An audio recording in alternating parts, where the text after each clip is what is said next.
Bien, bonjour.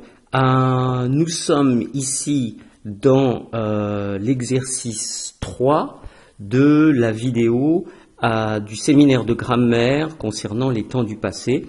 Certains étudiants m'ont demandé de justifier l'utilisation des différents temps du passé dans cet exercice.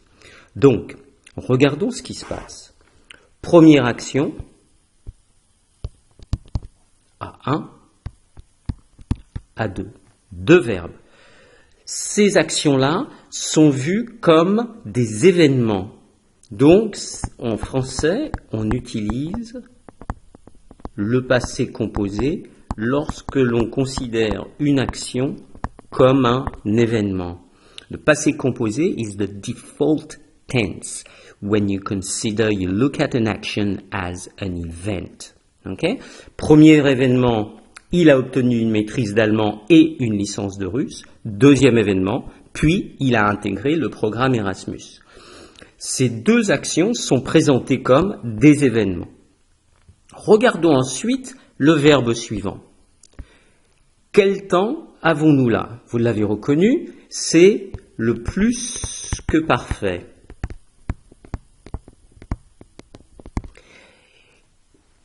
Et pour comprendre pourquoi on a ici le plus que parfait, on va dessiner un petit diagramme. Disons que nous sommes ici dans le passé. D'accord? Et mettons dans le passé A1 et A2. Regardez où se situe cette action qu'on pourra appeler A'. Où est-ce qu'elle se situe par rapport à A1 et A2? Where's this I don't know how you call this in English, A' in relation to A1 and A2? Before or after? Eh bien, dans le texte, on voit clairement que l'action A' se situe avant.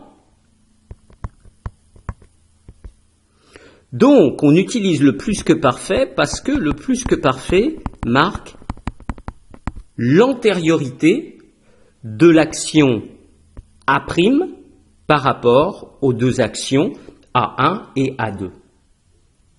C'est la fonction du plus que parfait de marquer l'antériorité de deux actions, l'une par rapport à l'autre, dans le passé.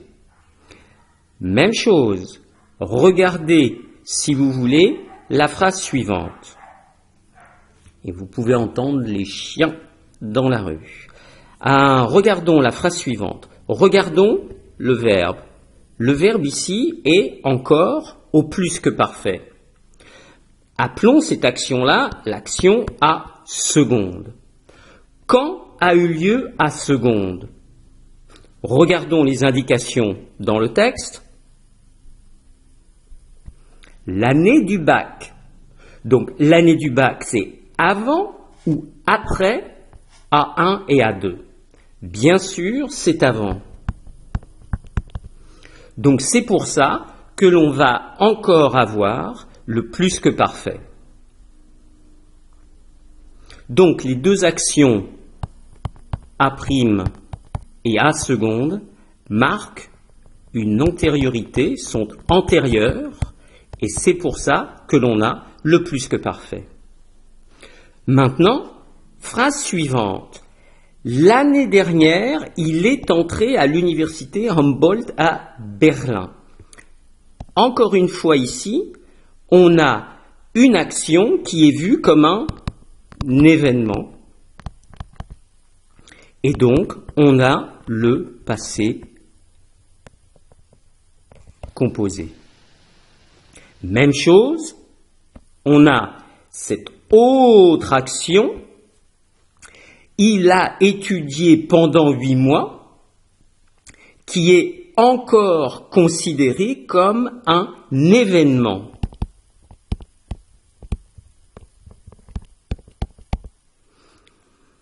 Je sais ce que vous allez dire. Vous allez dire, mais c'est pas un événement puisqu'il a étudié pendant 8 mois. The action, the fact that he studied for 8 months is not presented in its duration, it's just presented as a fact, as an event. C'est la raison pour laquelle, ici encore, on a le passé composé. Phrase suivante, c'est maintenant Frédéric qui parle. Je n'ai pas eu de problème d'adaptation. Ici, l'action est vue comme un événement, comme une information sur le passé.